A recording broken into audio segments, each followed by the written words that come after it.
Le shrapnel, on croit tous savoir ce que c'est, mais à la base, c'est pas du tout ça.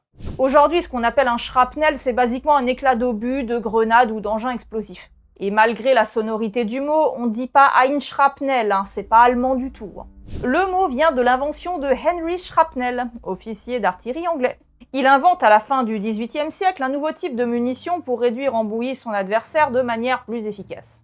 Car à cette époque, les canons envoient des boulets. Oui, de grosses boules en métal comme le cliché des pirates que vous avez en tête. Si on veut des fourraillers plus larges, on utilise des boîtes à mitraille, ce qui peut être comparé à une très grosse chevrotine.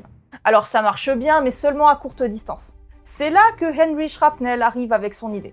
Mettre des billes de plomb dans un boulet creux, muni d'une charge explosive qu'il fait péter à la distance voulue, donnant ainsi plus de portée au principe de la boîte à mitraille. Ça plaira tellement à l'armée britannique qu'Henry touchera une rente à vie en plus d'être promu comme il faut jusqu'à finir général. Son invention sera constamment améliorée et le principe aura une utilisation massive dans les obus de la Première Guerre mondiale. Et depuis cette période, on appelle shrapnel n'importe quel éclat, alors qu'à la base c'était un type d'obus bien précis. Vous voulez plus de vidéos? Abonnez-vous à la chaîne.